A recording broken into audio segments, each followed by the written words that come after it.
depois de várias horas tentando finalmente destruir aqueles robôs, né, aquelas marionetes, por assim dizer, no Steel Rising eu consegui zerar o jogo e eu tô aqui hoje para oferecer a vocês, para entregar a todos vocês os meus 2 centavos, que basicamente é a minha opinião a respeito de alguns pontos fortes e fracos que eu achei no game, tá bom? Primeiro de tudo, a minha série de Steel Rising, ela tá inteira, ela tá completa aqui no YouTube.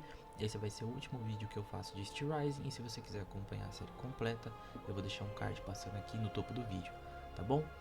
Bom, a pergunta, né, de US$ 1 milhão é o seguinte: será que esse jogo ele realmente vale a pena, ou ele é só mais um jogo, mais uma fórmula genérica que a Spider tentou desenvolver para imitar alguns jogos da From Software, que seria a empresa de maior prestígio nesse gênero que a gente tem no mercado de games hoje em dia, tá bom?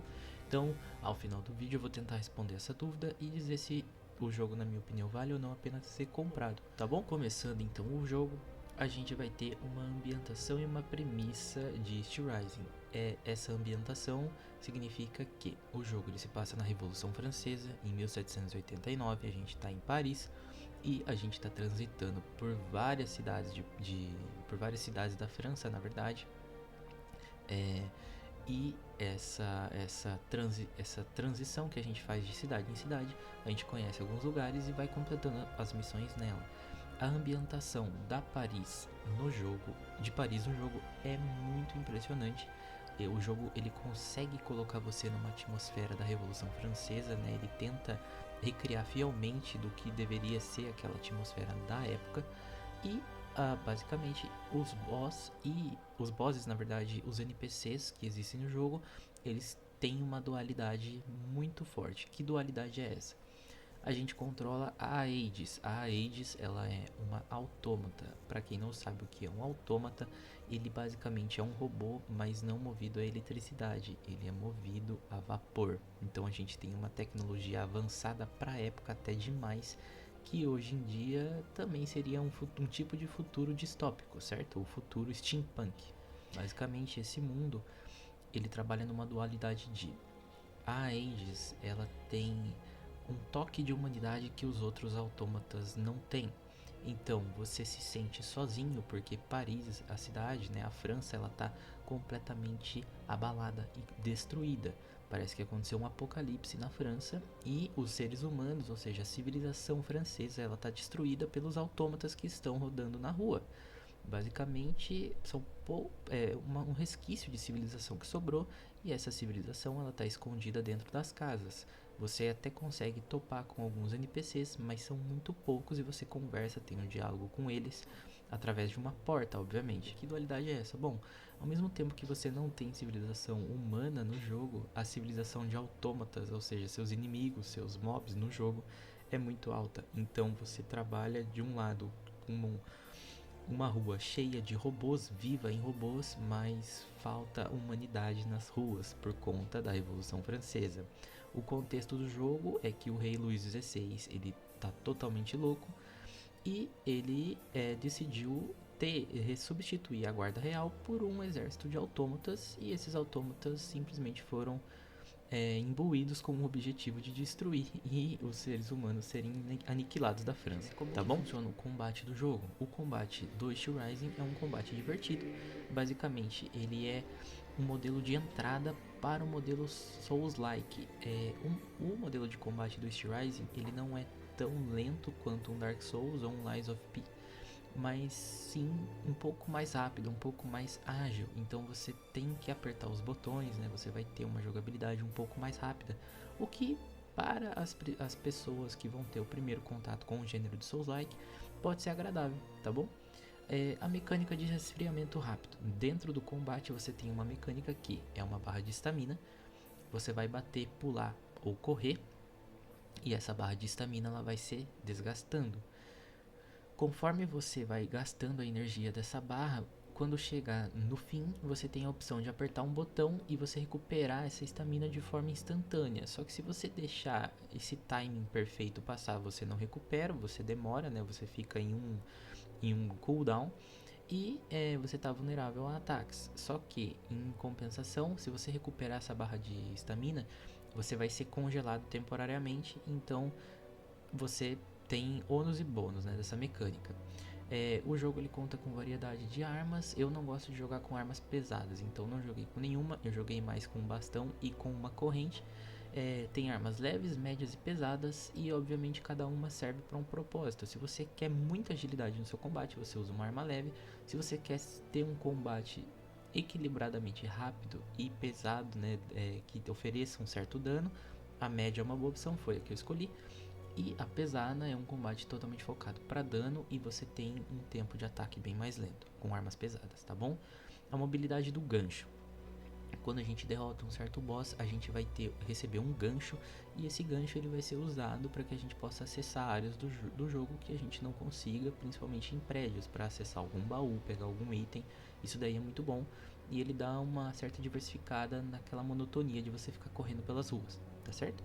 A história, né, como eu disse, o forte da história é ele dar essa alternativa pro Rei Luís XVI ele ficar um pouco mais insano, por assim dizer, e ele querer substituir a civilização da França por uma civilização de autômatos, que são evidentemente muito fortes. E a gente vai encontrar vários personagens dentro do jogo, que seria, por exemplo, Robespierre, Lavoisier, Maria Antonieta. A gente vai encontrar todos esses personagens que fazem parte da história da vida real.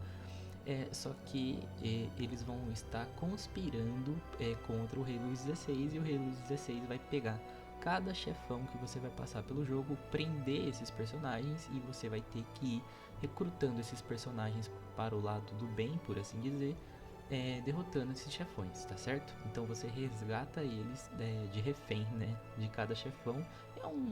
Eu achei uma escolha bem plausível, é bem legal para dar continuidade no jogo. Basicamente, tá, o design das missões. O jogo ele tem ele tem muito backtracking. Então, quando você completa uma missão em alguma localização, por exemplo, você vai para o Palácio de Luxemburgo. Do Palácio de Luxemburgo, você vai ter que ir para um labirinto. Para você dar continuidade, você tem que ir pro labirinto, depois você volta pro Palácio de Luxemburgo, daí você volta de novo pro Palácio de Versalhes, e assim vai. A gente fica transitando entre áreas repetitivas. Então, para quem não gosta muito de um backtracking, infelizmente esse é um ponto negativo do jogo. Mas ele, se você estiver focado mesmo na história e no combate, eu creio que não é algo que vai interferir tanto. O meu foco com o jogo era me divertir. Eu me diverti muito. O backtracking não foi alguma coisa que me deixou, sei lá, chateado, ou que me fez não querer jogar o jogo mais, perder o interesse. Isso daí de longe foi um ponto negativo pra mim. Mas se você é um jogador um pouco mais crítico nesse quesito, no quesito técnico, talvez te incomode. Os pontos fracos, né, do jogo. Como eu disse, esse é um ponto fraco, o backtracking, para alguém que seja um pouco mais crítico. Só que o que acontece é o seguinte: quando você vai ter as suas armas, você vai ter um certo elemento. Essa arma ela vai ofertar um elemento para você usar. Por exemplo, a minha corrente ela é uma corrente que oferta fogo. O meu bastão era um bastão que ofertava gelo. Então tem várias armas que ofertam diferentes elementos. Só que o que acontece é que você vai ter uma build para você fazer, e infelizmente não tem como você ter todos esses elementos upados. Então você vai ter que escolher, obviamente. E quando você pega qualquer que seja o elemento que você pegou, você se torna muito forte. Então sempre que você aprimora essa arma, basicamente o jogo ele se torna um pouco mais fácil. A inteligência artificial dos inimigos é uma inteligência artificial simples. Eles têm uma inteligência artificial de combate de um gênero Souls-like um pouco mais simplificada, não é tão complexa assim. E os problemas técnicos, né, a respeito do desempenho do jogo no computador. Eu joguei o jogo no PC, comprei ele pela Steam. Eu não tive problema técnico com o jogo, basicamente foram muito poucos os bugs que eu vi. Eu vi 2 bugs no jogo, pra mim não faz a menor diferença. Então, e o jogo roda muito bem, pelo menos na minha configuração de computador aqui, rodando o jogo no médio, gravando a 60 fps em Full HD, o jogo tava perfeito, tá? Ele não me ofertou travamento ou algo do gênero. Quando você fica muito forte, né, no início do jogo, na verdade, parece que o jogo ele vai ser difícil. Você vai enfrentar o primeiro boss, vai enfrentar o segundo boss, e depois dessas 2 experiências do combate do jogo, parece que você vai pegando a manha. Então, quando você morre várias vezes nos 2 primeiros bosses, parece que os próximos vão ser basicamente impossíveis, e você fica na expectativa deles serem impossíveis.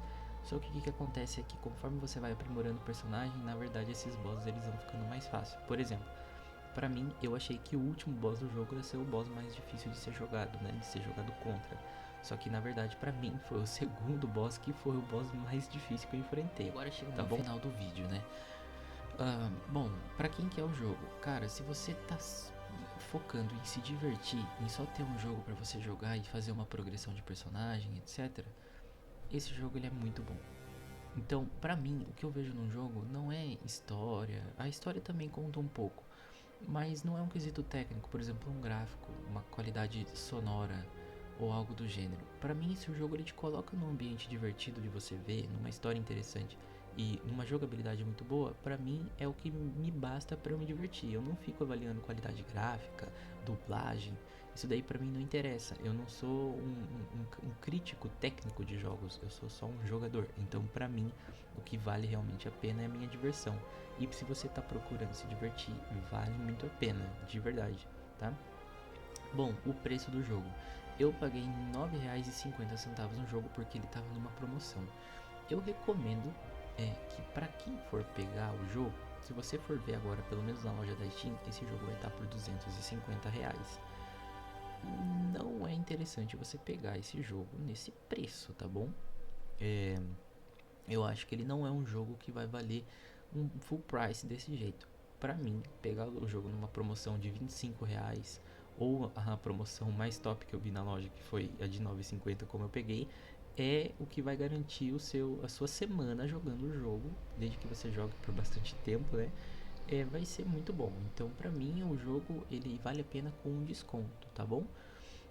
E agora uma nota de 0 a 10 que eu possa dar para este Rising, considerando toda a minha diversão na série que eu fiz aqui no canal, do jeito que eu gravei e o meu objetivo com essa série. O jogo para mim ele tem uma nota de 9,2, tá? É um jogo muito divertido, vale muito a pena você comprar se ele tiver em promoção, seja até R$ 50 que o jogo custe, né? Em alguma promoção que você achar, esse jogo vai valer muito a pena, tá certo? Jogue nas suas plataformas e não deixe de conferir a série inteira que eu postei de T-Rising aqui no canal. Ela tá muito boa e é isso daí, tá bom, pessoal? Esses foram os meus 2 centavos. A próxima série já tem o primeiro episódio gravado. Eu vou postar ele logo em seguida. Então eu fico muito feliz de estar aqui, tá certo? Gente, muito obrigado pela atenção. Valeu e até o próximo vídeo. Tchau, tchau.